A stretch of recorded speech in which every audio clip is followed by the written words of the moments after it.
اللهم صل على محمد وعلى آل محمد كما صليت على إبراهيم وعلى آل إبراهيم إنك حميد مجيد. اللهم بارك على محمد وعلى آل محمد ما باركت على إبراهيم وعلى آل إبراهيم إنك حميد مجيد. اللہ تعالیٰ کا بہت زیادہ شکر ادا کرتے ہیں. الحمدللہ رب العالمین آپ کو جو ہے وہ توفیق عطا فرمائی ہے کہ ہم جو ہے وہ پہلے امہات المومنین رضی اللہ تعالیٰ عنہم کے جو ہے وہ ان کی حیات طیبہ کے بارے میں جانا ایک شارٹ کورس کے ذریعے سے، اور آج ہم جو ہے وہ صحابہ کرام کے جو کہ اشرا مشرا صحابہ کرام ہیں، وہ 10 صحابہ جن کو ان کی حیات مبارکہ کے اندر ہی جو ہے وہ جنت کی خوشخبریاں دی گئی، تو ان کے بارے میں ہم جان رہے ہیں. یہ اللہ تعالیٰ کا خاص کرم اور احسان ہے. واقعتاً حقیقتاً حضرت بکر صدیق رضی اللہ تعالیٰ عنہ کا کوئی ثانی ہی نہیں، اور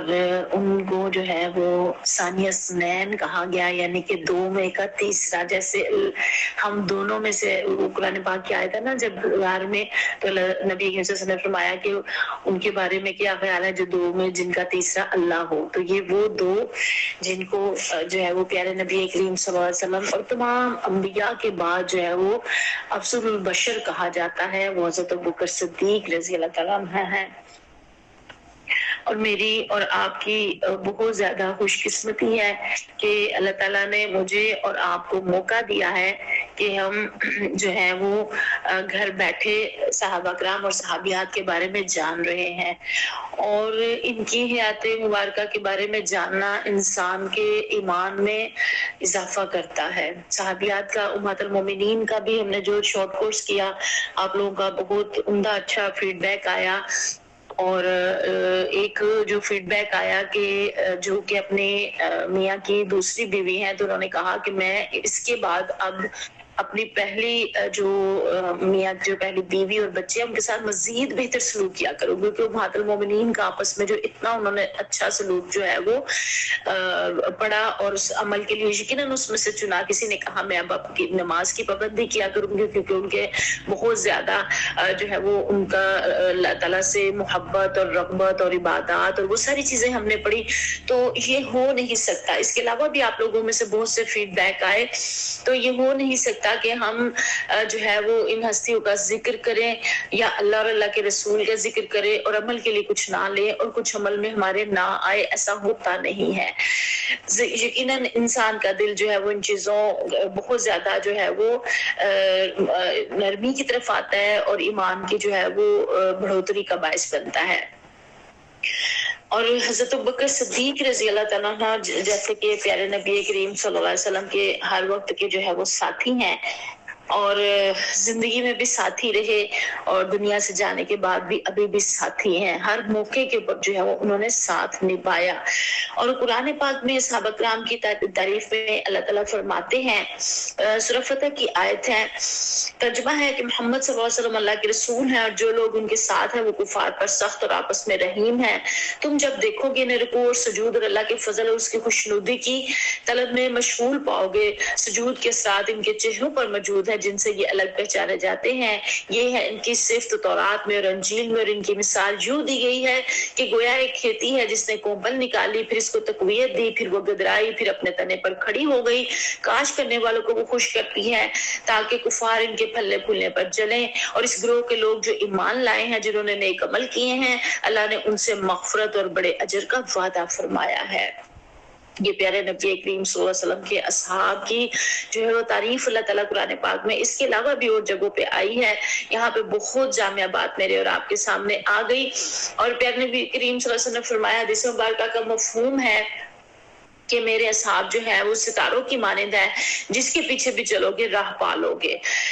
اور حدیث مبارکہ میں یہ بھی آتا ہے کہ پیارے نبی کریم صلی اللہ علیہ وسلم نے فرمایا تم میرے صحابہ کے بارے میں اللہ سے ڈرتے رہنا، تم میرے صحابہ کے بارے میں اللہ سے ڈرتے رہنا، تم میرے بعد انہیں سب و شتم اور طعن و تشنیع کا نشانہ نہ بنانا، بس جس نے ان سے محبت کی تو دراصل اس نے میری محبت کی بنا پر ان سے محبت رکھی، اور جس نے ان سے بغض رکھا تو در حقیقت اس نے میرے ساتھ بغض کی بنا پر ان سے بغض رکھا، اور جس نے ان کو ایذا دی اس نے دراصل مجھے ایذا پہنچائی، جس نے مجھے تکلیف پہنچائی اس نے در حقیقت اللہ تعالیٰ کو تکلیف پہنچائی، اور جس نے اللہ کو دکھ پہنچایا تو اللہ عنقریب ان سب کو اپنی پکڑ میں لے لے گا۔ اب یہ دیکھیں کہ یہ حدیث مبارکہ مجھے اور آپ کو پیغام دے رہی ہے کہ اصحاب رسول صلی اللہ علیہ وسلم کا درجہ اور رتبہ کس قدر زیادہ بلند ہے، اور جو صحاب پیارے نبی کریم صلی اللہ علیہ وسلم اللہ تعالیٰ نے عطا فرمایا، جو ساتھی اللہ تعالیٰ نے نبی کریم صلی اللہ علیہ وسلم کو عطا فرمائے، اس جیسے ساتھی اور کبھی کہیں کسی کو نہیں ملے، اور ان کے دور کو پیارے نبی کریم صلی اللہ علیہ وسلم نے خیر القرون کہا، سب سے خیر و برکت والا دور، اور واقعتاً حقیقتاً ایسا ہی ہے کہ وہ دور سب سے زیادہ بہترین، اور اس کے بعد آنے والے دور جو ہے وہ مشکل سے مشکل تر جو ہے وہ ہوتے چلے گئے۔ حدیث مبارکہ میں آتا ہے کہ پیارے نبی کریم صلی اللہ علیہ وآلہ وسلم نے فرمایا ایک نشست میں کہ 10 اصحاب کے بارے میں فرمایا کہ وہ جنتی ہیں، اور ان میں سب سے پہلے کہا کہ ابو بکر جنت میں ہے، عمر جنت میں ہے، عثمان جنت میں ہے، علی جنت میں ہے، طلحہ جنت میں ہے، زبیر جنت میں ہے، عبد الرحمن بن عوف جنت میں ہے، سعد بن ابی وقاص جنت میں ہے، سعید بن زید جنت میں ہے، اور ابو عبیدہ بن جراح جنت میں ہے، اور رضی اللہ تعالیٰ عنہم۔ اور یہ جو ہے وہ 10 صحابہ ہیں، تو اسی لیے ان کو کہا جاتا ہے عشرہ مبشرہ۔ عشرہ کہتے ہیں 10 کو، اور مبشرہ کہتے ہیں جن کو خوشخبری دی گئی، تو ان کو ان کی زندگیوں کے اندر ہی جنتی ہونے کی خوشخبری دی گئی، لیکن یہ کوئی وہ خوشخبری پا کے پھولے نہیں تھے، اور نہ ہی غرور و فخر کا شکار ہوئے تھے، نہ انہوں نے عمل چھوڑ دیا تھا کہ ہمیں تو اب جنت کی گارنٹیاں مل گئی ہیں تو ہمیں اب کیا ضرورت ہے، بلکہ حضرت ابوبکر صدیق رضی اللہ تعالیٰ عنہ کے بارے میں آتا ہے کہ وہ کہتے تھے کہ کاش کہ میں جو ہے وہ پرندہ ہوتا، کاش ابوبکر پرندہ ہوتا کہ اس سے اس کا حساب نہ لیا جاتا، کاش میں درخت ہوتا جس کو کاٹ دیا جاتا اور اس سے حساب نہ لیا جاتا۔ اس قدر زیادہ ان کو فکر تھی کہ جو ہے وہ اللہ کے آگے جواب دہی جو ہے وہ دینی ہے، اس کی اس قدر زیادہ فکر تھی۔ اور پھر یہ ہم نے سیرت کا کورس آپ سب نے جو ہے وہ کیا ہے، اور اس میں تفصیلاً یہ واقعات آپ پڑھ چکے ہیں، یار غار کا واقعہ بھی اس کے اندر تفصیل سے آ گیا، سیرت کے کچھ واقعات جو ہم تفصیل سے پہلے پڑھ چکے ان کی تفصیل آج نہیں ہوگی، اور کیونکہ وہ آپ سب جانتے ہیں ان کا جسٹ ایک تذکرہ ہوگا، لیکن وہ واقعات جو ابھی ہم اتنے اچھے نہیں جان سکتے ان کی طرف ہم جو ہے وہ چلیں گے۔ اور ابتدائی حالات ہم دیکھ لیتے ہیں۔ سب سے پہلے جو ہے وہ مسلمان جو ہونے والے تھے وہ حضرت ابوبکر صدیق تھے مردوں میں، اور عشرہ مبشرہ میں سب سے پہلا نام بھی ان کا آتا ہے، خلفائے راشدین میں سب سے پہلے خلیفہ بھی یہی ہے جو پیارے نبی کریم صلی اللہ علیہ وسلم کے بعد خلیفہ بنے، اور ان کا جو ہے نام عبداللہ تھا۔ عبداللہ ان کا جو ہے پہلے ان کا لقب جو ہے پیارے نبی کریم صلی اللہ علیہ وسلم نے اسلام کے بعد ان کا یہ جو ہے نام عبداللہ رکھا، لیکن ان سے پہلے جو ان کی والدہ تھی جن کے بارے میں آتا ہے کہ جن کا نام جو ہے ام الخیر تھا اور سلمہ بنت سخر، تو ان کی کوئی اولاد جو ہے وہ بچتی نہیں تھی، تو انہوں نے اللہ تعالیٰ سے جو ہے وہ دعا کی کہ یہ بچہ اگر موت کے پنجے سے بچ گیا تو جو ہے وہ اس کا نام جو ہے عبدالکعبہ جو ہے وہ رکھوں گی، تب انہوں نے یہ ان کا نام رکھا، لیکن جب اسلام آ گیا تو پھر پیارے سے سب نے عبداللہ رکھا۔ اور عتیق بھی ان کا جو ہے وہ لقب تھا، ایک تو یہی کہ آزاد، موت سے آزاد ہوئے، اور جو ہے وہ دوسرا یہ بھی کہ پیارے نبی کریم صلی اللہ علیہ وسلم ایک دفعہ محفل میں تشریف فرما تھے تو حضرت ابوبکر صدیق آتے دکھائی دیے، تو آپ سے نے فرمایا کہ جس نے کسی عتیق کو یعنی کہ دوزخ کی آگ سے آزاد کو دیکھنا ہو وہ اس آنے والے شخص یعنی کہ ابوبکر رضی اللہ تعالیٰ عنہ کو دیکھ لے، تو تب سے لوگ ان کو جو ہے وہ عتیق بھی کہنے لگے، یہ ان کا لقب ہے۔ اور صدیق آپ کو پتا ہے کس موقع کے اوپر ملا تھا، صدیق والا لقب کس موقع پہ ملا تھا، یہ آپ جلدی سے جو ہے وہ گروپ میں لکھ دیجئے۔ اور کنیت ان کی ابو بکر تھی، اور اسی سے وہ زیادہ تر جو ہے وہ جانے گئے۔ اور ان کی ولادت 573 میں ہوئی عام الفیل کے 2 سال بعد. یہ پیارے نبی کریم صلی اللہ علیہ وسلم کے جو ہے وہ ان کا جو ہے وہ حضور صلی اللہ علیہ وسلم سے 2.5 سال جو ہے وہ چھوٹے تھے. تھوڑا سا ہی ان کا آپس میں جو ہے وہ فرق تھا. اور پیارے نبی کریم صلی اللہ علیہ وسلم کے دوست تھے اسلام آنے سے پہلے بھی. اور قبیلہ قریش کا بنو تیم جو قبیلہ تھا، چھوٹا سا ایک قبیلہ تھا، اس میں جو ہے وہ پیدا ہوئے. والد عثمان بن عامر جو کہ ابو قحافہ کے نام سے جانے جاتے تھے، اور والدہ کا ذکر آ گیا سلمہ بنت صخر یعنی کہ ام الخیر. ان کا بہت زیادہ قریش میں عزت اور شرافت کی وجہ سے ایک نمایاں ان کا مقام تھا، اور بہت زیادہ جو ہے وہ یہ مہمان نواز اور جو عرب کی خصوصیات اور خوبیاں ہوتی تھی وہ ان کے اندر جو ہے وہ موجود تھی. اور یہ جو ہے وہ نبی کریم صلی اللہ علیہ وسلم کے چونکہ پہلے سے جو ہے وہ دوست تھے، اور ان کا پیشہ بھی جو ہے وہ تجارت رہا. پہلے بکریاں بھی چرائیں اور وہ جو عرب کے رواج تھے وہ بھی. اور اس وقت عرب کے چند لوگ جو ہے وہ مسلمان پڑھے لکھے چند تھے، خواندہ چند تھے. تو ان چند میں جو ہے حضرت ابوبکر صدیق رضی اللہ تعالیٰ عنہ کا بھی جو ہے وہ نام آتا ہے. مکہ کے 1.5 درجن افراد تھے جو ظہور اسلام سے قبل لکھنا پڑھنا جانتے تھے، اور یہ ماہر نصاب بھی تھے. یہ جو ہے وہ خاندانوں کا نسب جو زبانی یاد رکھنا ان کا عرب کا ایک خاص وصف تھا. اور یہ نہ صرف اپنے خاندانوں کے جو ہے وہ شجرہ نسب یاد رکھتے تھے، بلکہ یہ اپنے گھوڑوں تک کی شجرہ نسب بھی یاد رکھتے تھے. ان کے اندر یہ بہت زیادہ جو ہے وہ خوبی تھی. اور جو ہے وہ پیارے حضرت ابوبکر صدیق اس میں جو ہے وہ بہت ماہر تھے، اور ان کو بہت زیادہ جو ہے وہ نسب جو ہے وہ یاد تھے. ان کو انساب جو ہے وہ ماہر انساب کہا جاتا ہے. اور ان کا اپنا شجرہ نسب 8ویں پشت میں مرہ پر جا کے پیارے نبی کریم صلی اللہ علیہ وسلم کے ساتھ جو ہے وہ مل جاتا ہے. پھر یہ بھی ہے کہ اونٹوں کا چونکہ خاندان میں اونٹ بکریاں چرائے جاتے ہیں، تو وہاں پہ بھی یہی اثاثہ ہوتے تھے. تو آغاز میں سارے ہی بچے جو ہے وہ جاتے تھے. تو یہ ان کے جو ہے وہ بکریوں کا ریوڑ تھا ان کے پاس. اور جو ہے وہ شیر گوئی میں بھی ان کو بڑی اہمیت جو ہے وہ حاصل تھی. اونٹوں کا علاج معالجہ جاننے میں بڑے ماہر تھے. شیر گوئی اور شیر فہمی میں بڑا کمال تھا. پیارے نبی کے وسلم اگر کبھی کوئی شیر پڑھتے آگے پیچھے کر دیتے تو ابوبکر صدیق فرماتے نہیں اللہ کے رسول ایسے نہیں ایسے. تو آپ وسلم فرماتے کہ بات تو سمجھ آ گئی، اس سے کیا فرق پڑتا ہے. یعنی کہ پیارے وسلم کو شاد نہیں، وہ اللہ تعالیٰ نے شیر گوئی تو نہیں سکھائی تھی نا. تو پیارے نبی وسلم جو ہے وہ کوئی بات اس طرح سے کرتے تو ابوبکر صدیق جو ہے وہ تصدیق کر دیتے اور بتاتے کہ ایسے نہیں، ایسے یہ شیر ہے. پھر 18 برس کی عمر میں تجارت کا پیشہ اختیار کیا. کپڑے کی تجارت کے سلسلے میں یمن، عراق، شام وغیرہ ممالک کے سفر کیے. اپنے حسن اخلاق، دیانت، خوش معاملگی اور ملنساری، اصول پسندی اور کاروباری سوجھ بوجھ کی بنا پہ جلد ہی ان کا شمار جو ہے امیر اور کامیاب تاجروں کے اندر جو ہے وہ ہونے لگ پڑا. اور یہ اس دور میں جس میں کہ بہت زیادہ خرابیاں پھیلی ہوئی تھی، اس دور میں بھی یہ ان خرابیوں سے بچے ہوئے تھے. فطرتاً سلیم طبع تھے. شراب، جوا، غیر افعال جو بھی ایام جاہلیت میں سب سے اجتناب انہوں نے اس دور میں بھی کیا. ایمانداری اور نرم مزاجی جو ہے وہ مشہور تھے ان کی نا. اور بہت کامیاب جو ہے وہ تاجر تھے، اور سلاجو اور نیک انسان سمجھے جاتے تھے. اور ان کا شمار جو ہے وہ مکہ کے بہت زیادہ ہر دل عزیز لوگوں کے اندر ہوتا تھا. اور ایک اشناق کا منصب کا آپ کے سپرد تھا، یعنی دیت خون بہا کے فیصلے آپ کرتے اور خون بہا کی رقوم آپ کے پاس جو ہے وہ جمع کی جاتی تھی. اب آپ دیکھیں کہ لیڈرشپ کی ساری کوالٹیز ان کے اندر جو موجود تھی، وہ لیڈر تھے اپنے دور میں بھی. اور اسلام قبول کیا تو وہ ساری چیزیں پھر اسلام کی راہ میں آ گئی. تو حدیث مبارکہ میں آتا ہے نا کہ تم میں سے اسلام میں بھی وہی بہتر ہے جو جاہلیت میں بہتر تھے. تو یعنی کہ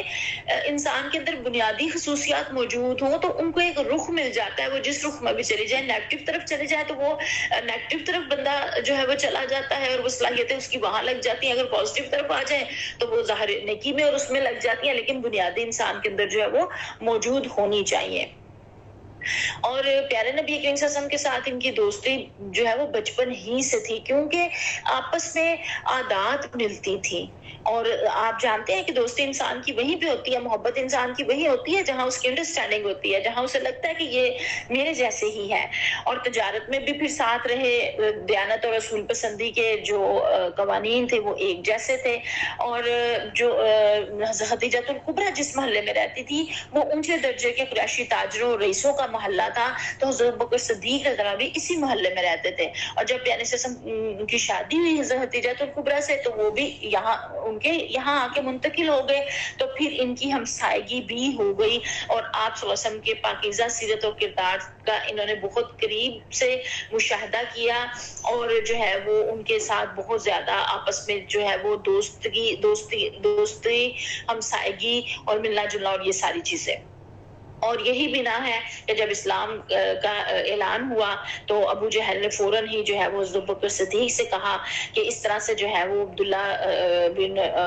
محمد بن عبداللہ جو ہے وہ دعویٰ کر رہے ہیں. تو انہوں نے فوراً جو ہے وہ جب سنا ان سے تو گئے اور جا کے پیارے نبی صلی اللہ علیہ وسلم کے ساتھ اسی وقت بغیر کسی ہچکچاہٹ کے اسلام کو قبول کر لیا. پیارے نبی صلی اللہ علیہ وسلم نے فرمایا کسی موقع کے اوپر بعد میں کہ میں نے جب بھی اسلام کو کسی کے سامنے پیش کیا تو اس نے قبول کرنے میں کچھ ہچکچاہٹ کا مظاہرہ کیا، لیکن ابو بکر رضی اللہ عنہ اس سے وہ مستثنا ہے کہ انہوں نے رتی برابر ہچکچاہٹ اور پسو پیش کے بغیر جو ہے وہ اسلام فوری جو ہے وہ قبول کر لیا اسی وقت. اسی لیے انہیں افضل البشر بعد الانبیاء جو ہے وہ کہا جاتا ہے، اور اسلام کے جو ہے وہ پہلے وہ خلیفہ بنے اور کامیاب جو ہے وہ ان کی لیڈرشپ آگے ہم انشاءاللہ تعالی اس کے بارے میں بھی جو ہے وہ دیکھیں گے. اور پھر جو ہے وہ انہوں نے اسلام جب قبول کر لیا تو یہ نہیں کہ وہ اسلام قبول کر کے آرام سے بیٹھ گئے، بلکہ انہوں نے اس دعوت کو آگے پہنچانا شروع کر دیا. جس دعوت کو انہوں نے حق سمجھا، جس دعوت کو انہوں نے سمجھا کہ اسی میں نجات ہے، انہوں نے فوراً آگے پہنچانا شروع کر دیا. ہمیں لگتا ہے کہ ہمیں قرآن سے جڑے، سیرت سے جڑے، ان چیزوں سے جڑیں گے تو ہماری نجات ہے، اس میں ہماری جنت کا راستہ ہے. لیکن ہم اوروں کے لیے یہ چیز نہیں سوچتے کہ ہم اوروں تک بھی فٹافٹ اس پیغام کو پہنچائے، وہ بھی اس جنت کے راستے میں ہمارے ساتھی بنے. لیکن حضرت ابوبکر صدیق نے تو فوراً یہ کام شروع کر دیا. حضرت عثمان، حضرت زبیر، حضرت طلحہ، حضرت عبد الرحمن، حضرت سعد رضی اللہ تعالی عنہم اور صحابہ کرام ان کے جو ہے وہ تبلیغ سے مسلمان ہوئے. اس میں اشرا مبشرہ بھی صحابہ جو ہے وہ شامل ہیں کہ جو ان کی تبلیغ کے ساتھ فوراً جو ہے وہ مسلمان ہوتے چلے گئے. اچھا، پھر صرف یہاں نہیں بلکہ جو پسا ہوا غریب طبقہ تھا وہاں پہ اپنا مال خرچ کیا. ہم آج اپنا مال وہاں خرچ کرتے ہیں جہاں سے ہمیں آگے سے ملنے کی توقع ہوتی ہے، وہاں دیتے ہیں جہاں سے ہم نے 500 دیا تو 1000 ہمیں ملے گا واپس پلٹ کے. لیکن انہوں نے یہ نہیں سوچا. انہوں نے حضرت بلال کو بھی انہوں نے آزاد کروایا، اس کے علاوہ کئی غلاموں کو آزاد کروایا، اور کئی صحابیات جو بنی جو کہ لونڈیاں تھیں اور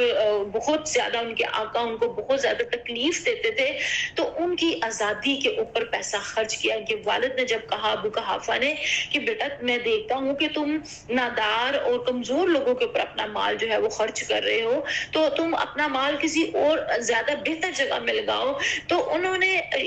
یہ نہیں کہا کہ جو ہے وہ ان کو یہ زیادہ بہتر لگا کہ ان کو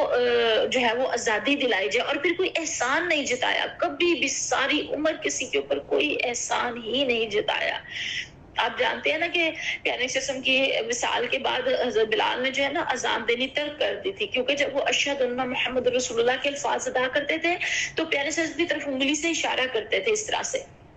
تو اب ان کے جانے کے بعد ان سے اذان دی نہیں جاتی تھی. تو ایک دفعہ جب حضرت ابوبکر صدیق جو ہے وہ خلیفہ تھے تو ایک دن صحن میں بیٹھے ہوئے دوسرے صحابہ بھی تشریف فرما تھے، تو حضرت بلال بھی موجود تھے. اذان کا وقت ہو گیا تو بعض صحابہ نے خواہش کی کہ حضرت ابوبکر صدیق جو ہے وہ نماز پڑھ، وہ ان سے حضرت ابوبکر صدیق سے کہا کہ حضرت بلال جو ہے وہ اذان دے.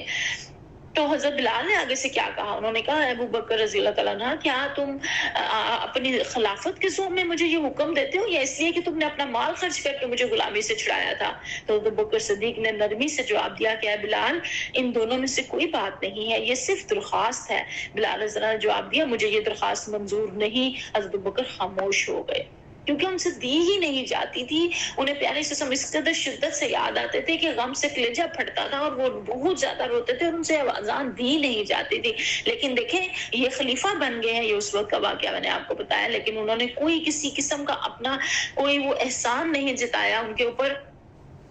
اور جو ہے وہ پھر ان کے فضائل ہم دیکھتے ہیں بہت زیادہ ہیں. واقعہ معراج کی جو انہوں نے تصدیق کی, اور جب ہجرت حبشہ کا ارادہ ہوا, اس سے پہلے ہجرت مدینہ سے پہلے ہجرت حبشہ کا جب ارادہ کیا, اور جب وہ جانے لگے تو برق الغماد تک پہنچے تو ابن دغنہ سے ملاقات ہو گئی, جو قبیلے کارا کا سردار تھا. تو وہ ابوبکر صدیق کو اچھی طرح جانتا تھا.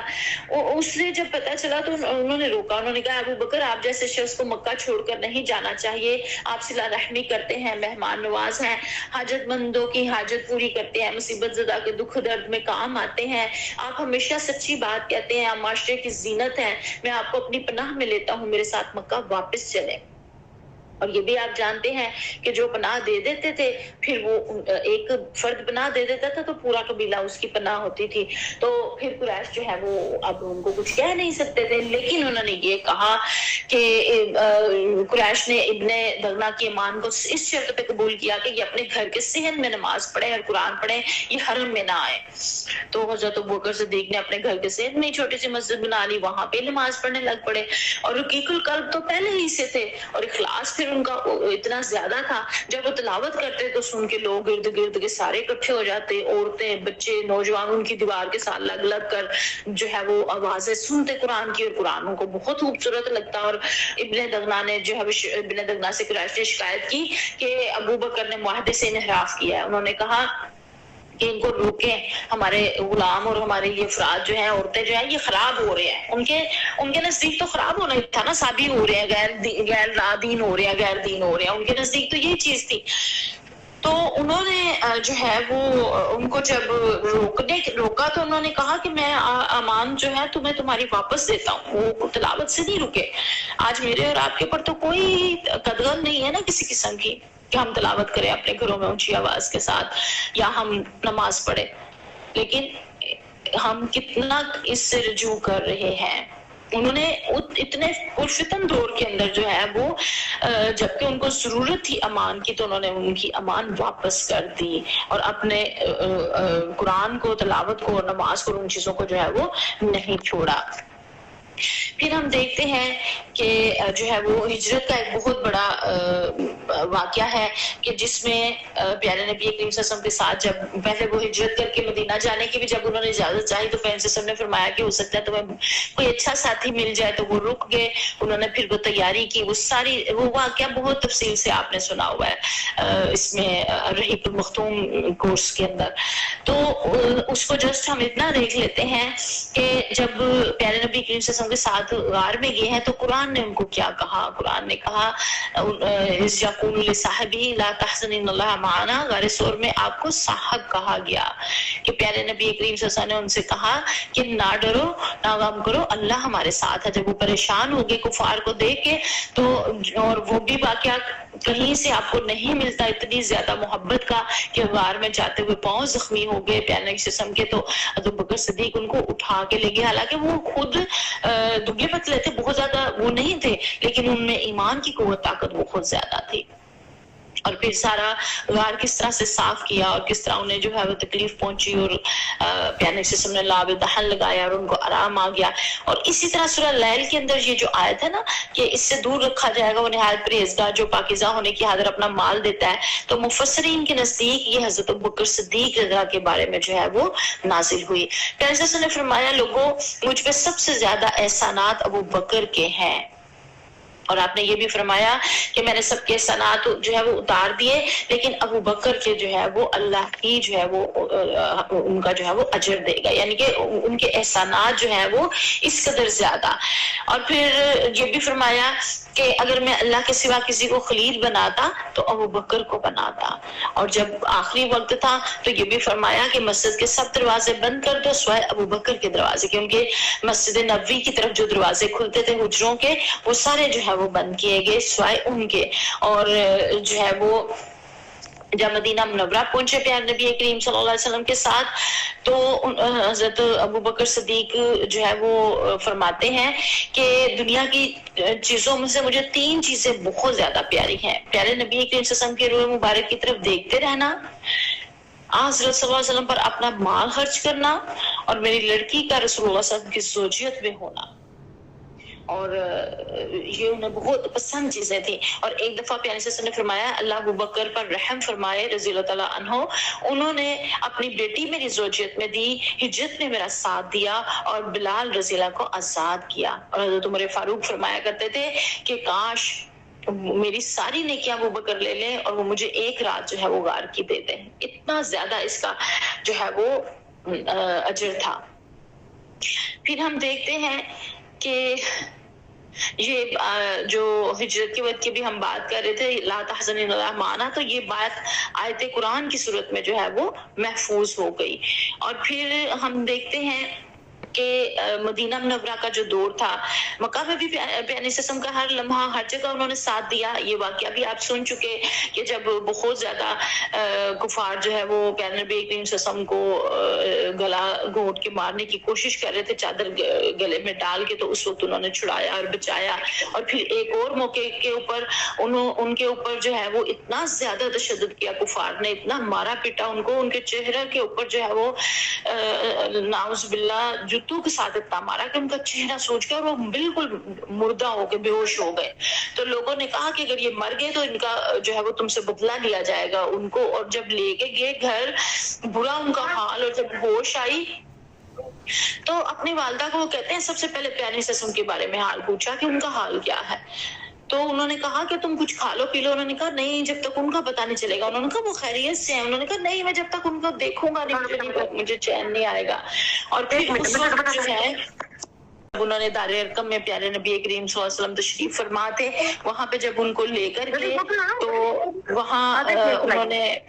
جو ہے جب ان کو دیکھا کہ پیارے نبی کریم صلی اللہ علیہ وسلم جو ہے وہ بالکل خیریت کے ساتھ ہیں، تو پھر ان کی جان میں جان آئی، پھر انہیں سکون آیا، اور پھر انہوں نے کچھ جو ہے وہ کھایا پیا۔ اتنے برے حالات کے اندر بھی پیارے نبی کریم صلی اللہ علیہ وسلم کے صحابہ کے کوئی قدموں کی خاک جیسا بھی نہیں پہنچ سکتا وہاں تک کہ جو انہوں نے جانوں کی قربانیاں دی، قربانیاں لگائیں اللہ کی راہ میں، اور پیارے قسم کا ہر موقع کے ساتھ دیا۔ یہ 13 سالہ مکہ کا دور، اب آ جائے مدنی دور کی طرف، ہجرت کے ساتھ آپ جانتے ہیں آگے ہجری سال شروع ہو جاتا ہے۔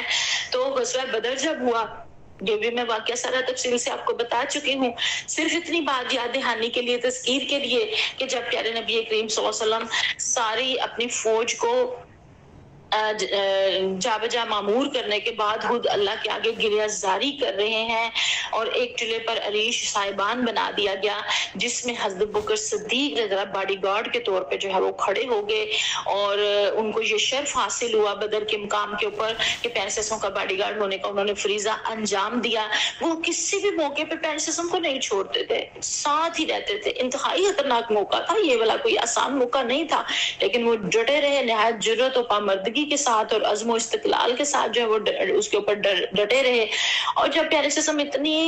عجز و الحا کے ساتھ بارگاہ باری تعالیٰ میں جو ہے وہ سربسود ہو کر اور ہاتھ پھیلا پھیلا کر دعائیں مانگ رہے تھے، تو ان کے دل کو جیسے کچھ ہو رہا۔ انہوں نے پیارے قسم کی چادر کا کونا تھام کے رندے ہوئے گلے سے کہا یا رسول اللہ صلی اللہ علیہ وسلم، میرے ماں باپ آپ پر قربان ہو، بس اس قدر دعا کافی ہے۔ یعنی کہ اتنا گریہ زاری تھا۔ تو ایک یہ آپ میں سے میری اس بات کو زیادہ وہ فیل کر رہے ہوں گے جو کہیں کسی بھی ادارے میں یا کسی بھی تحریک میں یا دین کے کسی کام میں آگے کام کر رہے ہیں، تو جو ہمارے ساتھ ہماری ناظمات ہوتی ہیں، جو ہماری لیڈرز ہوتی ہیں، جو ہمارے ساتھ دین کا کام کر رہی ہوتی ہیں، ہماری بہنیں ہوتی ہیں جو ہم سے ایک قدم آگے ہوں چاہے،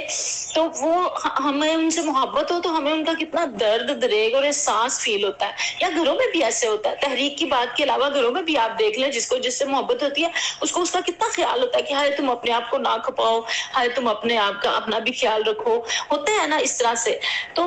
یہاں پہ وہ کیفیت وہ فرد بخوبی سمجھ سکتا ہے کہ ایک دوست کے لیے جو ہے وہ کیسی دینی کیفیت ہو رہی تھی۔ تو پیارے قسم کو انہوں نے جو ہے وہ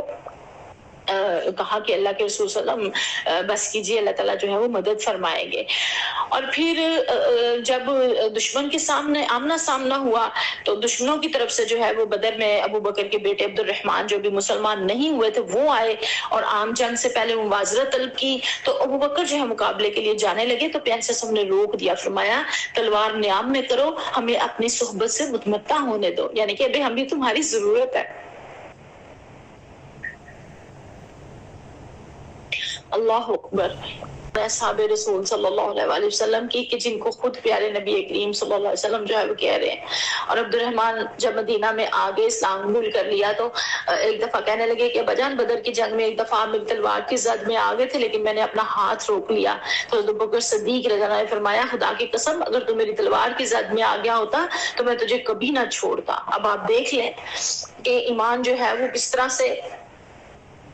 انسان کو مضبوطی جو ہے وہ عطا کرتا ہے۔ پھر بدر کے جنگ قیدیوں سے سلوک کے بارے میں مشورہ جب کیا گیا تو انہوں نے مشورہ دیا کہ چونکہ ہمارے اپنے بھائی بند ہیں اور ان کو اگر فدیہ لے کے رہا کر دیا جائے تو ہو سکتا ہے یہ اس حسن سلوک سے متاثر ہو کے سب کے سب ان میں سے کچھ مسلمان ہو جائیں یا آندہ چل کر ان کی اولاد اسلام کی حلقہ بگوشی اختیار کرے اور ان کے دلوں میں کسی انتقام کی خلش نہ رہے۔ تو پیارے نبی صلی اللہ علیہ وسلم نے اب حضرت بکر صدیق کے اس مشورے کو پسند فرمایا۔ آپ جانتی ہیں نا کہ حضرت عمر فاروق کا مشورہ اس سے ڈیفرنٹ تھا اور اللہ نے بھی بعد میں اس کے اوپر آیات جو ہے وہ نازل کی، یہ ہم سیرت کورس میں تفصیل سے پڑھ چکے ہیں۔ لیکن حضرت بکر صدیق کی دل کی نرمی اور واقعتاً ان کی دور اندیشی بھی بعد میں ہوا بھی ایسا ہی۔ اور پھر غزوہ احد میں آپ دیکھیں کہ جب ایک دم مسلمان دونوں طرف سے دشمن کی جو ہے نرغے میں آگے، جب خالد بن ولید نے اوپر سے آگے درے سے حملہ کر دیا اور مسلمان اس میں بالکل جو ہے وہ پس گئے اور پیارے نبی کریم صلی اللہ علیہ وسلم کے ارد گرد صرف 10-12 صحابہ اس میں رہ گئے، باقی سب جو ہے وہ یا دشمن کا شکار ہو گئے یا تتر بتر ہو گئے، تو ان میں حضرت ابوبکر صدیق رضی اللہ عنہ سب سے جو ہے وہ پیش تھے اور انہوں نے جو ہے وہ ان کا پیارے نبی کریم صلی اللہ علیہ وسلم کا جو ہے وہ دفاع کیا۔ حضرت حمزہ رضی اللہ عنہ، حضرت علی رضی اللہ تعالیٰ عنہ اور حضرت زبیر رضی اللہ تعالیٰ عنہ، حضرت ابو دجانہ رضی اللہ تعالیٰ عنہ اور دوسرے صحابہ جو ہے وہ ان کے ساتھ تھے نا، یہ سارے اس کے جو ہے وہ غزوہ احد کے اندر۔ اور پھر جو انتشار ہوا اس کے اندر اور پیارے نبی کریم صلی اللہ علیہ وسلم کو بہت زیادہ زخم آئے، دندان مبارک بھی جو ہے وہ شہید ہو گئے، تو حضرت بکر صدیق جو ہے وہ لگاتار جو ہے وہ دفاع کر رہے تھے اور آپ کے دفاع کے لیے ارد گرد جو ہے وہ موجود تھے۔ اچھا، اس میں ایک صحابیہ بھی جو پانی پلانے آئی تھی، انہوں نے جب دیکھا کہ پیارے صلی اللہ علیہ وسلم کے ارد گرد صرف چند صحابہ رہ گئے ہیں اور دشمن نے تابڑ توڑ حملے کر دیے ہیں اور آپ تک پہنچنے کی ہر ممکن کوشش کر رہے ہیں، تو انہوں نے مشکیزہ چھوڑ کے تلوار تھام لی۔ وہ کون سی صحابیہ تھی، ان کا نام جلدی سے لکھ دیجئے۔ اور پیارے نبی صلی اللہ علیہ وسلم جب ایک گڑھے میں گر گئے جو کہ ایک کافر نے کھدوائے تھے اسی غرض سے کہ اس میں گر جائیں گے، تو طلحہ بن عبید اللہ رضی اللہ تعالیٰ عنہ نے فوراً گڑھے میں سے پیارے صلی اللہ علیہ وسلم کو اپنے پشت پر اٹھایا۔ حضرت علی نے پیارے صلی اللہ علیہ وسلم کو ہاتھ پکڑ کا سہارا دیا، خود کی کڑیاں جو ہے وہ ابو عبیدہ بن جراح نے فوراً نکالی اور ان کے اپنے بھی 2 دانت ٹوٹ گئے نکالنے میں، اور پھر حضرت مالک بن سنان رضی اللہ تعالیٰ عنہ نے روئے اقدس سے خون صاف کیا، ابو طلحہ انصاری نے اور سعد بن ابی وقاص نے لگاتار تیر اندازی کی، اور حضرت ابو دجانہ رضی اللہ تعالیٰ عنہ اور ابو طلحہ رضی اللہ عنہ انہوں نے خود کو ڈھال بنا کے پیارے نبی کے سر کے اوپر جھک گئے۔ دشمن کے جو تیر اور تلواریں آ رہی تھی ان کی کمر پہ پیچھے جو ہے وہ لگ رہی تھی، لیکن انہوں نے وہ ہٹے نہیں اس جگہ سے۔ اور پھر حضرت بکر صدیق رضی اللہ تعالیٰ عنہ جو ہے وہ بھی اس مشکل وقت میں انہوں نے بہت زیادہ جو ہے وہ نمایاں کردار ادا کیا اور بہت بے جگری کے ساتھ لڑے۔ اور جب قریش کا سردار ابو سفیان جانے لگا تو اس نے مخاطب کر کے پوچھا کہ کیا تم میں محمد صلی اللہ علیہ وسلم موجود ہیں، کیونکہ ان کی افواہ اڑی تھی نا کہ وہ شہید ہو گئے ہیں۔ تو انہوں نے کہا نہیں، تو پیارے صلی اللہ علیہ وسلم نے جواب دینے سے منع فرما دیا۔ پھر ابو بکر کا پوچھا، عمر کا پوچھا، تو اس سے ابو سفیان کے نزدیک بھی پتا تھا کہ پیارے صلی اللہ علیہ وسلم کے بعد جو ہے وہ سب سے زیادہ بہادر، نڈر اور اسلام کے لیے کچھ کر گزرنے والے ابو بکر ہیں، اسی لیے انہوں نے ان کا بھی پوچھا۔ اس کے بعد پھر عمر فاروق رضی اللہ عنہ کا پوچھا۔ پھر واقعہ افک، یہ بھی آپ تفصیلاً پڑھ چکی ہیں۔ سورہ توبہ کے اندر بھی اور سیرت کے اندر بھی. اور وہاں پہ جب کہ واقعہ کو کہتے ہیں جو حضرت عائشہ صدیقہ پہ تہمت لگائی گئی، تو جس نے جو شخص پیش تھا حضرت بکر صدیق کا رشتہ دار تھا حضرت مصطح بن اساسہ، تو انہوں نے جو ہے وہ ان کی حضرت بکر صدیق نے ان کی مدد سے ہاتھ کھینچ لیا، تو آیات نازل ہو گئی قرآن پاک میں، تو انہوں نے فوراً جو ہے وہ ان کی امداد جاری کر دی. یہ چھوٹی چیز نہیں ہے، بہت بڑے حوصلے اور دل گردے کی بات ہے. پھر جو ہے وہ غزوہ بنی مصطلق سے واپسی کے دوران میں جو ہے وہ تیمم کی جب آیات نازل ہوئی تو قبیلہ اوس کے سردار حضرت اسید بن حضیر نے خوش ہو کر کہا، اے آل ابو بکر رضی اللہ تعالیٰ عنہ، یہ تیمم کا حکم نازل ہونا تمہاری پہلی برکت نہیں بلکہ تمہاری برکت سے اور بہت سی سہولتوں اور آسائشوں سے احکام جو ہے وہ نازل ہو چکے ہیں. بہت سارے مواقع کے اوپر غزوہ خندق ہے، وہاں ان کا کردار ہے. پھر صلح حدیبیہ میں بہت بڑا کردار ہے حضرت بکر صدیق رضی اللہ تعالیٰ. فتح خیبر کے اندر بہت بڑا کردار ہے. فتح مکہ کے اندر بھی ہر جگہ پہ ساتھ ہیں. اور پھر فتح مکہ کے بعد ان کے والد جو ابو قحافہ انہوں نے اسلام قبول کر لیا، اور حضرت بکر صدیق رضی اللہ عنہ کو یہ شرف حاصل ہے کہ جو ان کے علاوہ اور کسی صحابی کو نہیں ملا کہ ان کی 4 پشتے صحابی ہیں. جو ہے وہ ان کے والد نے فتح مکہ کے بعد اسلام قبول کر لیا، وہ مسلمان، خود حضرت بکر صدیق رضی اللہ تعالیٰ عنہ، پھر آگے سے ان کے بیٹے اور آگے سے ان کے جو ہے وہ پوتے عتیق بن عبد الرحمن صحابی. یہ 4 جو ہے وہ پشتے جو ہے وہ صحابی ہیں. اسی طرح خواتین میں والدہ ام الخیر، انہوں نے مکہ کے دور میں ہی اسلام قبول کر لیا تھا. ان کی بیویاں ام رومان اور حبیبہ رضی اللہ عنہما، اور بیٹیاں اسماء رضی اللہ تعالیٰ عنہ اور عائشہ صدیقہ رضی اللہ عنہا، یہ صحابیات کے زمرے میں آتی ہیں. اور یہ 4 اس طرح سے پشتے بنتی ہیں جنہوں نے جو ہے وہ اسلام قبول کیا. پھر پیارے نبی کریم صلی اللہ علیہ وسلم کے وصال کے موقع کے اوپر جبکہ صحابہ کرام بہت زیادہ دل شکستہ ہو گئے اور اپنا جو ہے وہ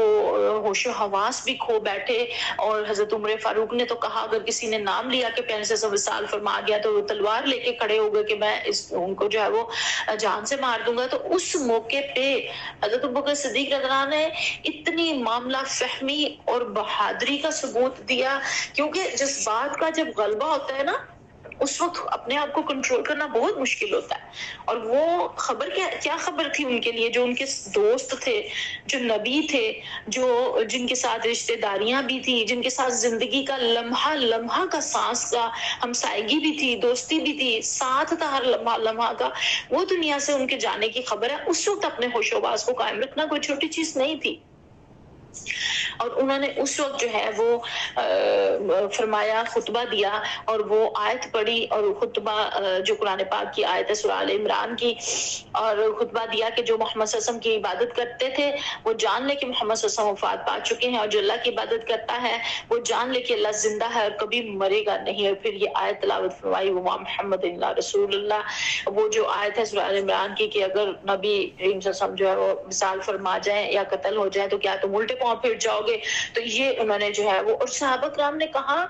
کہ ہمیں لگا کہ یہ آیت جو ہے آج ہی نازل ہوئی ہے. انہیں یکایک یاد آیا کہ اچھا قرآن میں تو یہ آیت بھی ہے. اور جب یہ آیت پڑھی تو حضرت عمر فاروق کی حالت تو ایسے ہو گئی، ان کے پاؤں لڑکھڑا کے ٹانگوں میں سکت نہ رہی اور وہ زمین پر گر گئے.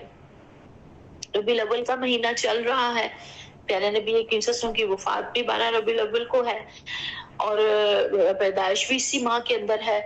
میری اور آپ کی کیا کیفیت ہوتی ہے؟ اس دکھ غم کو میں اور آپ کتنا فیل کرتے ہیں، کیسا فیل کرتے ہیں، اور پھر اس کے بعد عمل کیا کرتے ہیں؟ یہ مجھے اور آپ کو خود سے سوالات جو ہے وہ لینے ہیں. اور پھر ان کو خلیفہ نامزد کیا گیا. کیسے؟ ابھی پیارے نبی کریم صلی اللہ علیہ وسلم کا وصال ہوا ہے اور انہیں جو ہے وہ فوری اطلاع ملتی ہے کہ ثقیفہ بنی سعدہ میں انصار کا اجتماع ہوا ہے اور ان کے ساتھی ان کو جو ہے خلیفہ مقرر کرنے کے لیے تقریریں کر رہے ہیں. حضرت عمر فاروق نے فوراً حضرت بکر صدیق کو بلایا اور ان کو بتایا تو وہ اس وقت تدفین کے مراحل میں مشغول تھے. انہیں فوراً بلایا کہ اگر اس وقت ہم نے فوری قدم نہ اٹھایا تو ملت کا شیرازہ بکھر جائے گا، اور اسلام اور مسلمانوں سے محبت اور خیر خواہی کہ وہ باقی سارے کام اہل بیت کے سپرد کر کے خود فوراً ان کے ساتھ وہاں پہنچے. اور وہاں پہنچ کے اگر کوئی اور فرد ہوتا، حضرت عمر فاروق ساتھ گئے، حضرت ابو عبیدہ جو ہے وہ ساتھ گئے، اگر کوئی، کیونکہ یہ معاملہ ایسا تھا کہ ابھی آپ جانتے ہیں نا کہ بہت سارے قبائل اور بہت سارے لوگ اندر منافقین موجود تھے مدینہ کے اندر نا، تو ان کے دلوں میں تو یہی تھا کہ ادھر یہ ذرا کمزوری دکھائیں اور ادھر ہم ان کو جو ہے وہ ان کو آپس میں انتشار اور پھوٹ ڈلوائیں اور ختم کر دیا جائے. تو اسلام تب ہی ختم ہو جاتا اس وقت ہی اگر حضرت بکر صدیق رضی اللہ تعالیٰ عنہ اس وقت اتنا بولڈ سٹیپ نہ لیتے. انہوں نے فوراً وہاں جا کے جو ہے وہ حالات کو سنبھالا، بڑی محبت اور جو ہے وہ نرم مزاجی کے ساتھ جو ہے وہ انصار کو جو ہے وہ بات کی. حضرت سعد بن عبادہ جو کہ قبیلہ حضرج کے سردار تھے اور ان کی جو ہے سرداری کی بات ہو رہی تھی، تو انہوں نے کہا کہ خلافت کا جو ہے وہ پہلے انصار کی تعریفیں کی اور بتایا کہ انہوں نے بہت زیادہ ساتھ دیا ہے، ان کا ہم حق ادا نہیں کر سکتے. ان کی بات کا لب لب بتا رہی ہوں، پورا خلاصہ تو نہیں اس وقت بتایا جا سکتا بات کا، لیکن جو مین اس کی بات ہے وہ میں آپ کو بتا رہی ہوں. حضرت عمر فاروق نے ایک دو کے ساتھ طلق کلامی بھی ذرا ہوگی، لیکن حضرت بکر صدیق نے انہیں روک دیا اور بڑے سکون اور تدبر کے ساتھ حالات کا جائزہ لیا اور مدبرانہ جو ہے وہ انہوں نے تقریر کی، انصار کی شاندار اسلامی خدمات کا اعتراف کیا، پھر اسلام کے سابقون الاولون کی حیثیت سے اور پیارے قسم کے قریبی ہونے کی وجہ سے عرب قریش کی عظمت اور بزرگی بھی بتائی، مہاجرین کے حق کی طرف توجہ دلائی اور بتایا کہ اب تک تو اسلام صرف مدینہ تک محدود نہیں ہے نا، اب اسلام پہلے تو صرف اتنا تھا، اب تو پھیل گیا ہے پورے عرب میں. تو عرب کے اندر جو جتنے بھی قبائل ہیں ان میں قریش کی سیادت اور خلافت جو ہے وہ شروع سے سارے ہی تسلیم کرتے ہیں، کیونکہ وہ خانہ کعبہ کے متولی ہے. تو یہ زیادہ مناسب ہے کہ ہم مہاجرین قریش میں سے امیر جو ہے وہ مقرر کریں. اور انہوں نے کہا یہاں عمر رضی اللہ تعالیٰ عنہ اور ابو عبیدہ رضی اللہ عنہ موجود ہیں، تو ان میں سے جس کو چاہیں آپ امیر بنا لیں، میں ان کی بیعت کرتا ہوں. لیکن انہوں نے تو یہ بات کہہ دی اور 2-3 دفعہ انہوں نے کہی، لیکن ان دونوں صحابہ نے کہا کہ حضرت بکر صدیق سے زیادہ کون، کیونکہ پیارے نبی کریم صلی اللہ علیہ وسلم نے آخری دنوں میں ان کو امامت کے لیے آگے کیا تھا نا، حضرت بکر صدیق کو، تو اس سے یہ اشارہ تو ملتا تھا. تو انہوں نے فوراً کہا کہ ہم جنہیں جو قریش میں سے ہیں اور امامت بھی پیارے نبی کریم صلی اللہ علیہ وسلم نے ان کو دی ہے، تو ہم ان کے ہاتھ پہ بیعت کرتے ہیں. حضرت عمر فاروق نے، حضرت عبیدہ نے فوراً ان کے ہاتھ پہ بیعت کر لی اور پھر باقی صحابہ کرام نے بھی ان کے اوپر ہاتھ کے اوپر بیعت کر لی، اور اس طرح سے جو ہے وہ معاملہ خوش اسلوبی سے طے پا گیا. اور اس کے بعد جو حالات آئے وہ بھی ہمیں بتاتے ہیں کہ حالات کس قدر زیادہ خراب ہو گئے تھے. 11 ہجری میں جو ہے وہ خلیفہ منتخب ہوئے اور جو پہلا خطبہ انہوں نے دیا، انہوں نے کہا لوگوں میں تم پر امیر مقرر کیا گیا ہوں، حالانکہ میں تم میں سب سے بہتر نہیں ہوں. اگر میں درست چلوں تو میری مدد کرو، اور اگر میں ٹیڑھا ہو جاؤں تو مجھے سیدھا کر دو. اور پھر سب سے پہلا اصول امت کو وحدت دی انہوں نے، اور جنہوں نے زکوٰۃ دینے سے انکار کر دیا تھا ان کے خلاف جنگ کی، جو جھوٹے نبوت کے دعوے جنہوں نے کیے ان کے خلاف جنگ کی، اور لشکر اسامہ جو کہ پیارے نبی صلی اللہ علیہ وسلم کی حیات طیبہ کے اندر آپ صلی اللہ علیہ وسلم نے خود بھیجا تھا، وہ پیارے قسم کی عیادت کی علالت کی جو ہے وہ خبریں سن کے جرف کے مقام پہ رک گیا تھا، آگے نہیں گیا تھا. ان کو شام کے لیے روانہ کیا تھا نا، ملک شام کے لیے، کیونکہ وہ فوجیں اکٹھی کر رہے تھے ان کے خلاف. اور حضرت اسامہ کو اس لیے بنایا کہ ان کے والد زید بن حارثہ کو بھی ان لوگوں نے قتل کر دیا تھا، تو انہیں کہا گیا کہ آپ جائیں. تو وہ رک گئے تھے، ان کو سب سے پہلے روانہ کیا حضرت بکر صدیق رضی اللہ عنہ نے. تو حضرت عمر فاروق نے کہا کہ اس وقت سب طرف سے حالات اس طرح ہو گئے ہیں، لوگوں نے زکوٰۃ سے انکار کر دیا ہے، اسلام سے پھر گئے لوگ نا، جو قبائلی دور دور کے تھے، جن تک ابھی اتنا جو تربیت کے بھی اتنے مرحلوں سے نہیں گزرے تھے اور ایمان جن کے دلوں میں اتنا راسخ نہیں ہوا تھا. تو انہوں نے کہا حالات ایسے اور ایسے ہیں تو ابھی نہ بھیجے. تو انہوں نے فرمایا کہ میں کیسے روک سکتا ہوں کہ جس کو پیارے نبی صلی اللہ علیہ وسلم نے جو ہے وہ روانہ کیا، اور ابو قحافہ کا بیٹا کیسے اس کو روک سکتا ہے. اور انہوں نے جو ہے وہ بھیجا اسی وقت. اس کا بہت زیادہ فائدہ ہوا، آگے جا کے پتہ چلتا ہے کہ جب وہاں سے فتوحات ہوئی اور وہ فتح یاب ہو کے آئے تو پھر باقی لوگوں کے اوپر بھی کس قدر روب دبدبہ پڑا جو کہ سر اٹھا رہے تھے اسلام کے خلاف. پھر جو ہے وہ قرآن کو ایک مصحف میں جمع کیا، اس کا آغاز وہاں سے ہوا۔ اس کی تفصیلات بھی ہم پہلے جو ہے وہ پڑھ چکے ہیں،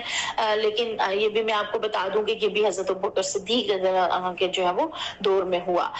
اور پیارے نبی کریم صلی اللہ علیہ وسلم نے یہ بھی فرمایا کہ پیغمبروں کے سوا ابو بکر رضی اللہ تعالیٰ عنہ سے بہتر کسی انسان پر سورج طلوع نہیں ہوا۔ جو ابھی میں کہہ رہی تھی نا کہ افضل البشر بعد الانبیاء، تو یہ اسی حدیث سے کہ اگر پیارے نے فرمایا کہ اللہ اور مومنین ابو بکر کی امارت کے سوا کسی دوسرے کی امارت کو قبول نہیں کریں گے، یعنی کہ اس وقت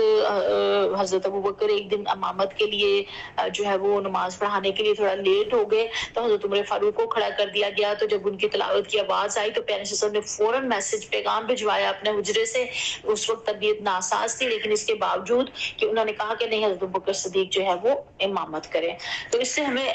یہ بھی جو ہے وہ اس وقت پتہ چل رہا تھا نا کہ جو ہے وہ پیارے نبی کریم صلی اللہ علیہ وسلم جو ہے وہ امامت کے لیے کس کو آگے جو ہے وہ کھڑا کر رہے ہیں۔ پھر اسلامی ریاست کی بنیادوں کو مضبوط کیا، عدل، تقوی اور شریعت کی بالادستی انہوں نے قائم کی، اور کپڑے کی تجارت کرتے تھے تو خلیفہ بنے تو کپڑا کندھے پہ ڈال کے تو چلنے لگے بیچنے کے لیے، تو انہوں نے حضرت عمر فاروق اور ابو عبیدہ مل گئے تو انہوں نے کہا آپ تجارت چھوڑ دیں اور سارا وقت توانائی امور خلافت کے لیے وقف کریں۔ تو انہوں نے کہا اگر میں تجارت ترک کر دوں گا تو میرے اہل ویال کہاں سے کھائیں گے؟ اب یہ نہیں ہے انہیں کہ میں خلیفہ بن گیا ہوں تو مال پہ میرا، خزانے پہ میرا حق ہے اور میں جہاں سے مرضی جیسے کھاؤں، ان کو فکر ہے کہ میں اپنا کماؤں اور اپنا کھاؤں۔ تو اس پر عمر رضی اللہ عنہ اور ابو عبیدہ رضی اللہ عنہ اور حضرت علی رضی اللہ تعالیٰ عنہ اور دوسرے صحابہ نے آپس میں مشورہ کر کے اور پھر جو ہے وہ ان کا وظیفہ جو ہے مقرر کیا۔ اور کیا تھا وظیفہ؟ کیا تھا؟ کچھ گوشت کا حصہ اور پہننے کے لیے 2 چادریں سردی گرمی میں، جب وہ پرانی ہو جائے تو دے کے نہیں لینے۔ اور جب حضرت ابوبکر صدیق خطبہ دینے لگے تو ممبر پہ جب گئے تو جہاں پیارے نبی کے ساتھ ہم خطبہ دیا کرتے تھے سب سے پہلی سیڑھی، اس سے نیچے والی سیڑھی پہ انہوں نے ادب اور احترام سے کھڑے ہوئے۔ اور حضرت عمر فاروق رضی اللہ تعالیٰ جب خلیفہ بنے تو پھر دوسری سیڑھی سے چھوڑ کے تیسری آخری سیڑھی پہ کھڑے ہوئے، جہاں حضرت ابوبکر صدیق کھڑے ہوتے تھے وہاں نہیں کھڑے ہوئے، اس سے نیچے کھڑے ہوئے۔ یہ ان کا آپس میں ایک دوسرے کے لیے محبت اور احترام۔ اور آج کچھ لوگ کیسے صحابہ کرام کو جو ہے وہ برا بھلا کہہ دیتے ہیں اور کیسے ایک کو اوپر اور ایک کو نیچے کر دیتے ہیں۔ ان کی تو آپس میں محبتیں اور ایک دوسرے کے جو ہے وہ مر مٹنے کے جذبے ایسے زیادہ اتنے زیادہ تھے، ایک دوسرے کا ادب احترام اتنا زیادہ تھا۔ اور پھر جب مرتدین جو تھے منکرین زکوٰۃ اور مرتدین ان کا استحصال، تو حضرت ابوبکر صدیق نے یہ بھی فرمایا عمر فاروق کو کہ رضی اللہ عنہ کو کہ عمر جب تم مسلمان نہیں تھے اس وقت تو تم غیر اسلام میں کفر میں تو تم بڑے جو ہے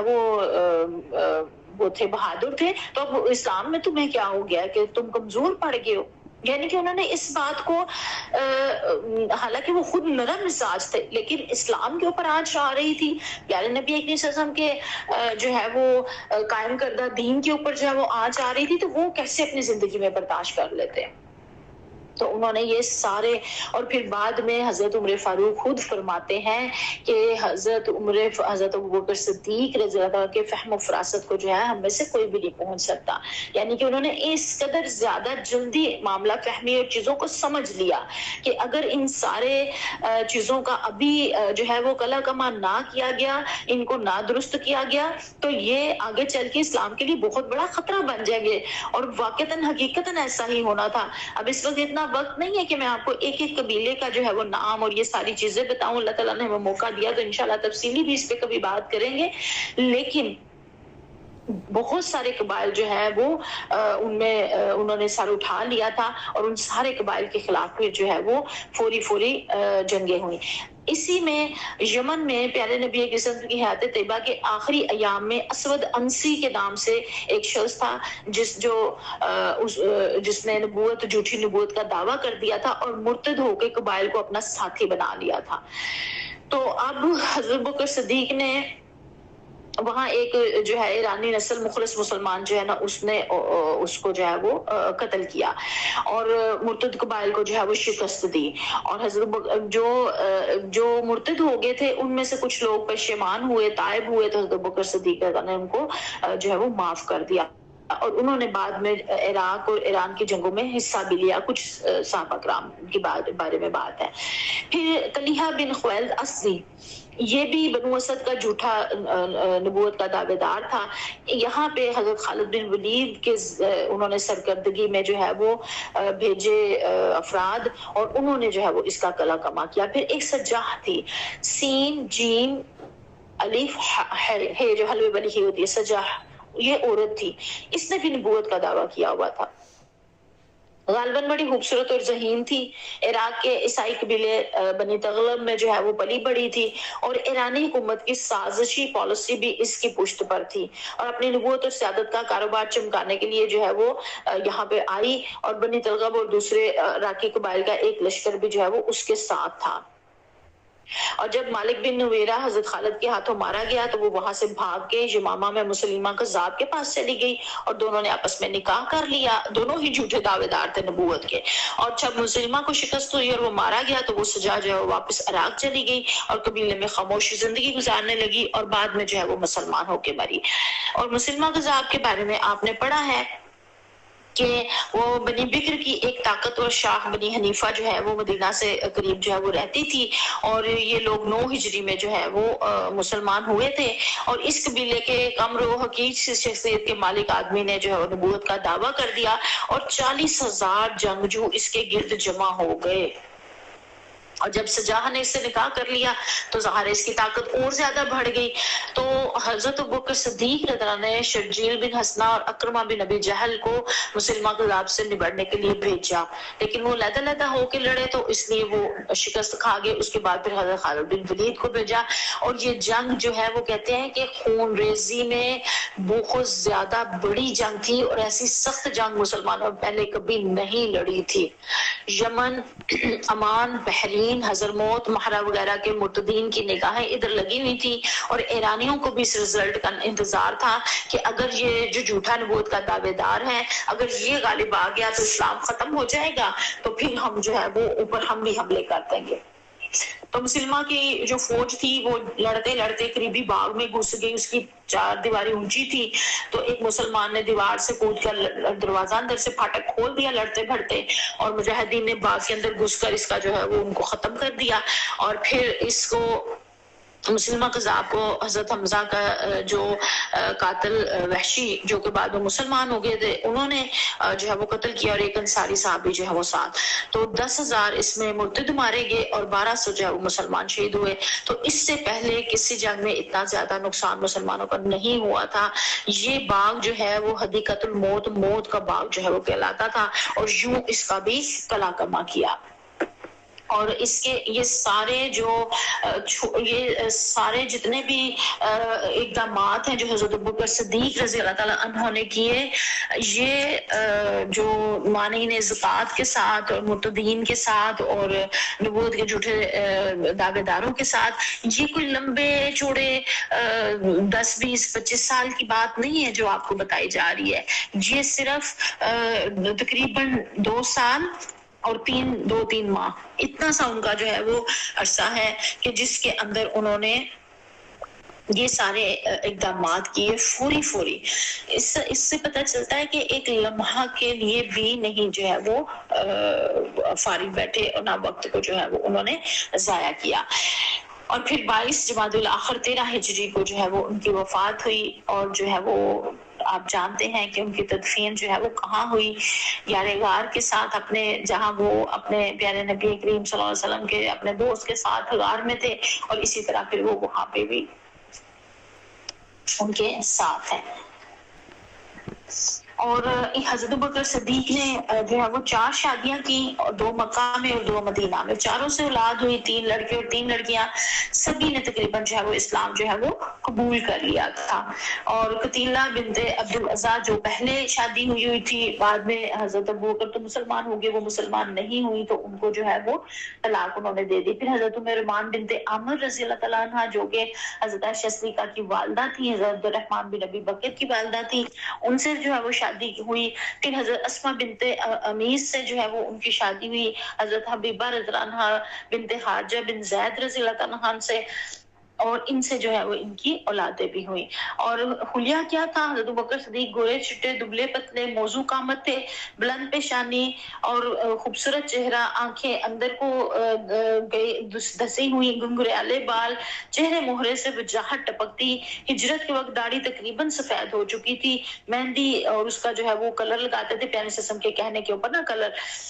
اس کا رنگ، تو فطرتاً کم گو تھے، آواز میں رقت اور درد مندی کا احساس ہوتا تھا، بات کرنے کا انداز سنجیدہ اور باوقار تھا، اور آپ کی جو انگوٹھی مہر خلافت تھی اس پر لکھا ہوا تھا نعم القادر اللہ، اللہ ہی سب سے زیادہ قدرت اور طاقت والا ہے، یہ اس کے اوپر لکھا ہوا تھا۔ اور مثال، پیغام، میسج،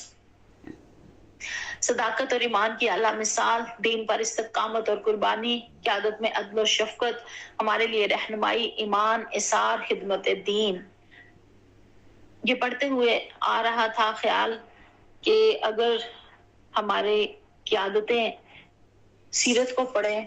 اور اصحاب رسول خلفائے راشدین کے جو ہے وہ حیات مبارکہ کو پڑھیں تو شاید ان کے اندر بھی کچھ تبدیلی آئے، اور میں اور آپ پڑھیں اور سنیں تو شاید ہماری زندگیوں کے اندر بھی کچھ بہتری کی صورت جو ہے وہ پیدا ہو۔ اور انہوں نے جو ہے نہ صرف پیارے نبی کریم صلی اللہ علیہ وسلم کی حیات طیبہ کے اندر بلکہ اس کے بعد بھی جو ہے وہ اسلام کے لیے اپنا تن من دھن وار دیا، اور کہا کہ اگر میں ٹھیک کام کروں تو میری مدد کرو، اگر غلطی کروں تو مجھے سیدھا کر دو، میری اطاعت کرو جب تک میں اللہ اور رسول کا مطیع رہوں، اور اگر میں اللہ اور رسول صلی اللہ علیہ وسلم کی نافرمانی کروں تو میری اطاعت تم پر واجب نہیں ہے، تمہارے درمیان جو کمزور ہو میرے نزدیک قوی ہے، یہاں تک کہ میں اس کا حق دلواؤں، اور تم میں سے جو طاقتور ہے وہ میرے نزدیک کمزور ہے، یہاں تک کہ میں اس سے حق وصول کروں۔ اور آج کے لیڈرز کیا کرتے ہیں؟ طاقتور کو تو طاقتور کا حق مل جاتا ہے، لیکن کمزور کو کمزور کا حق جو ہے وہ نہیں ملتا، اور اللہ اور اللہ کے رسول کی اطاعت کتنی کو کرتے ہیں، اور کتنی اطاعت میں جو ہے وہ ہم جو ہے وہ ان کے پیچھے چلتے ہیں۔ یہ مجھے اور آپ کو لیڈرز بناتے ہوئے ضرور دیکھنا چاہیے کہ یہ رول ماڈل ہمارے لیے ہیں یا آج جن کے ہم پیچھے چل رہے ہیں وہ ہمارے لیے رول ماڈل ہیں۔ اللہ تعالیٰ مجھے اور آپ کو بہت زیادہ عمل کی توفیق عطا فرمائے۔ وآخر دعوانا الحمدللہ رب العالمین۔